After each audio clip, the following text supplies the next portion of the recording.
आज आरबीआई के बारे में कुछ फैक्ट पढ़ेंगे। आरबीआई के बारे में देखें, रिजर्व बैंक ऑफ इंडिया ये केंद्रीय बैंक है, बैंकों की बैंक है, भारत सरकार की बैंक है, सभी बैंकों पर नियंत्रण स्थापित करती है, मौद्रिक नीति जारी करती है जिसके माध्यम से महंगाई पर नियंत्रण लगाया जा सकता है। आरबीआई का जो गठन है, आरबीआई अधिनियम 1934 के तहत 1 अप्रैल 1935 में किया गया। क्वेश्चन पूछा जाता है किसकी सिफारिश पर किया गया, तो हिल्टन यंग समिति की सिफारिश पर किया गया। और हिल्टन यंग समिति बहुत जाना डॉक्टर भीमराव अंबेडकर की एक पुस्तक से प्रभावित थी, problems of the rupees, its origin it's solution. सबसे पहले हम देखते हैं कि आरबीआई का मुख्यालय यानी कि हेडक्वार्टर कोलकाता में स्थापित किया गया था, लेकिन 1937 में इसको मुंबई में जो है स्थापित कर दिया गया। तो आरबीआई का वर्तमान में हेडक्वार्टर मुंबई में है। आरबीआई को कंट्रोल भारत सरकार करती है और ये कंट्रोल करती है एक बोर्ड के माध्यम से जिसे केंद्रीय निदेशक मंडल कहते हैं, अर्थात सेंट्रल बोर्ड ऑफ डायरेक्टर्स कहा जाता है।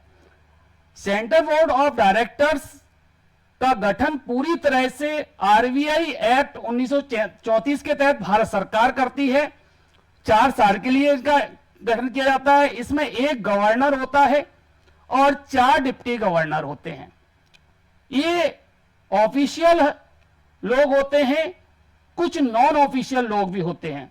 इसमें एक गवर्नर और 4 डिप्टी गवर्नर में यदि देखा जाए तो ये ऑफिशियल हैं। वर्तमान में यदि गवर्नर की बात करें तो हम देखें संजय मल्होत्रा जी हैं जो 26वें गवर्नर हैं।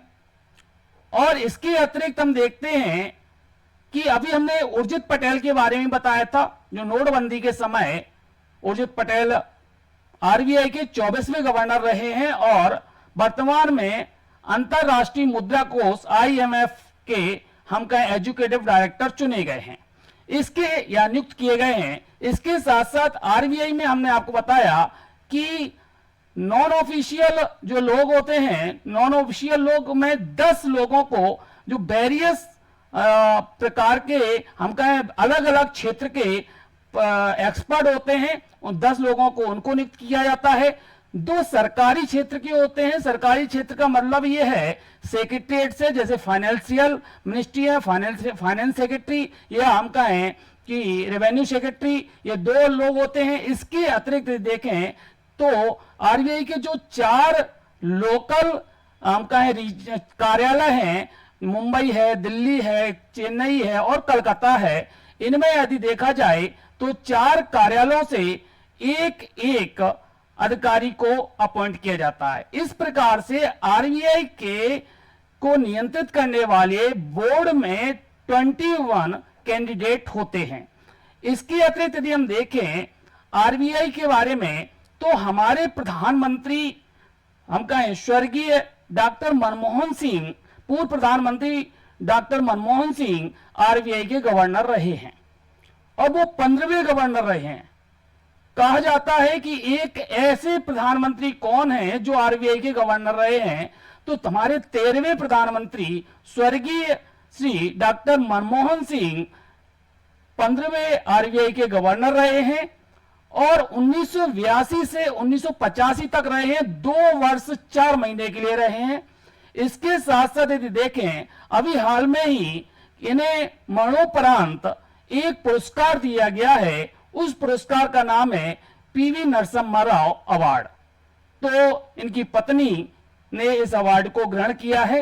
तो क्वेश्चन कहीं से भी आ जाता है। अभी एक और डॉक्टर मनमोहन सिंह के द्वारा 1991 में एलपीजी का कॉन्सेप्ट लाया गया था, उदारीकरण, निजीकरण और वैश्वीकरण, liberalisation, privatisation and globalisation. Doctor Manmohan Singh एक अच्छे आर्थिक सलाहकार रहे हैं, भारत सरकार के प्रधानमंत्री रहे हैं। इसके साथ साथ यदि देखें तो डॉक्टर मनमोहन सिंह के नाम पर बंगलुरु सिटी यूनिवर्सिटी का नाम रखा गया है। तो इस प्रकार से आरबीआई के बारे में महत्वपूर्ण हमने जानकारी दी। धन्यवाद।